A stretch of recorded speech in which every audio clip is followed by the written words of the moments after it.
Joining us now is an honorable man, one of the best U.S. senators. He's just amazing. I can't say enough good stuff about him. He's 10 out of 10, and he's just awesome. Senator Mike Lee from Utah. Senator, welcome to the program. Thanks so much, Charlie. It's good to be with you. So, Senator, a lot happening right now in the U.S. Senate. So just kind of walk our audience through a little bit education first and foremost, then we'll get into the details. What constitutionally is the advise and consent process? What did the founders intend for this? How is it currently playing out? The short way of describing it is that the advise and consent process is one in which the president nominates and the Senate confirms, meaning the Senate has the opportunity to, if you will, sort of veto. It's like the veto, but in reverse order on the personnel front as opposed to the legislative front, where the Senate and the House together will offer up legislation the president can veto. Presidential appointees, the president nominates, the Senate confirms. So it's a yes or no proposition at the end of the day. And anytime you have the political party of the president aligned with the political majority in the Senate, normally you can expect to see a lot of cooperation among the senators, particularly the senators of the majority party, to confirm that president's choices. Now, it's not automatic, it's not presumed, of course, but in the last 4 years, for example, where the Senate has been under the control of the Democrats during a Democratic administration, the Democrats basically never break ranks, particularly on the president's most important nominees, is key cabinet level positions. And I think that's one of the reasons why it's important for us as Republican senators right now to get behind President Trump's nominees. Obviously, everybody's got their own decisions to make in each case, but particularly with key nominations that are of the utmost importance to the president, we should err always on the side of deferring to President Trump. Yeah, of course, and that is the mandate the American people gave. Unless there's something so glaring, so outrageous, so troublesome, which of course is not there. Senator, you have voiced support, I believe, for Pete Hegseth amongst other candidates. Can you speak to why and your public case to your colleagues as to why they should support Pete Hegseth? Yeah, I'm a big supporter of Pete Hegseth. I hosted him in a meeting with about a dozen Republican senators Monday night here in the Capitol. He came in and met with us. He outlined his bold vision for running the Department of Defense. He acknowledged that we've got a lot of problems. He acknowledged up front the job of the U.S. military and of the Department of Defense is really to take care of the warfighter and make sure that the warfighter can do the warfighter's job. And the warfighter is to be intimidating, threatening, frightening even to our adversaries, our current and would-be adversaries around the world. It is not to be woke. It is not to fulfill some mandate from the far left wing of the Democratic Party's base. That's what he is going to restore on day one. He said, I walk into that building once I'm confirmed, and the DEI stuff comes to an abrupt end that very first day. That is exactly what we need right there, and it's one of the reasons I'm so proud to support him. I'm also a big supporter of Kash Patel's. It's another really key appointment that the president needs to be able to make. The FBI, like the Department of Defense, has a lot of problems in it, and Kash Patel is exactly the guy we need in there. He knows where the bodies are buried, so to speak, metaphorically speaking, of course. Although with the FBI, you never know. Kash Patel scares people to death in Washington. The swamp creatures are scared of Kash Patel at FBI and of Pete Hegseth and the Department of Defense because they know they will get to the bottom of what's wrong with both entities. Do you believe that Kash Patel is likely to be confirmed by the U.S. Senate? I do. And for one simple reason, there isn't a good reason to oppose him. And I would say that to Republicans and Democrats alike, there's not a good reason to oppose him. It's important to remember, this is a guy who has a lot of important credentials, including being a former prosecutor.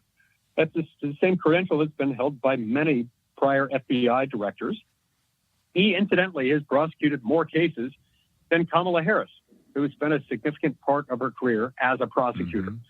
So Kash Patel also was the author of a brilliant memorandum, at least a primary driver of this important memorandum when he was working for Congressman Nunes in the House that uncovered the Russiagate hoax. And so as he's proven his ability, not only as a prosecutor, but later on the House of Representatives Intelligence Committee staff, he's proven his ability to weed out corruption, to weed out falsehoods, to weed out the deep state's worst, dirtiest, nastiest, ugliest tricks. That's why they hate him, and that's also why we must confirm him.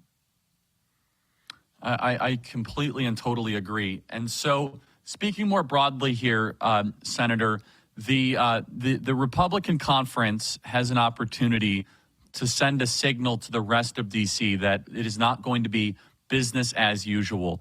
Speak also to Tulsi Gabbard, Bobby Kennedy, and how you stand on their confirmation fights. Yeah, I'm a huge supporter of both of them. I know Tulsi well. I worked with her when she was in Congress. Worked with her on a number of religious liberty fronts. She's a bold fighter, and I think she has been so strong in calling out abuses in Washington.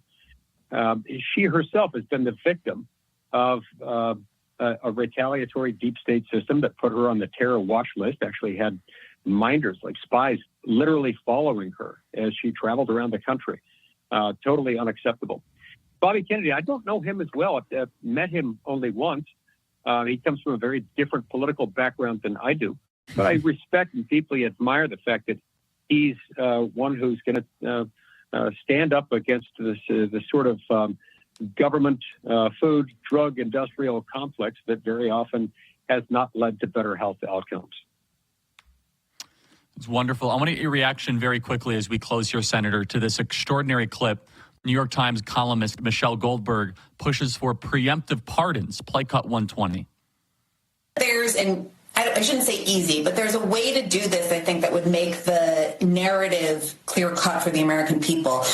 It's not ideal to have an incoming potential head of the FBI, Kash Patel, who has published enemies lists. But one advantage of that is that he wrote a book. He has an enemies list in it. So we know exactly who he has threatened to go after without cause. Just pardon everyone on it.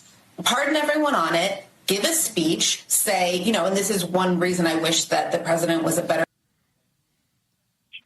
Okay, so Senator, 1 minute, your reaction to this idea that Joe Biden should be doing sweeping preemptive pardons. I don't think this has ever been done in American history. Yeah, Charlie, right smack dab in the middle of her comments, of her little tirade there, with a two-word combination. The words were without cause. So she's saying Kash Patel has identified people who he wants to investigate. Okay. But she says without cause. And because it's without cause, she insists that is the need there for a pardon to insulate these people from legal accountability is so compelling in her mind because it is without cause.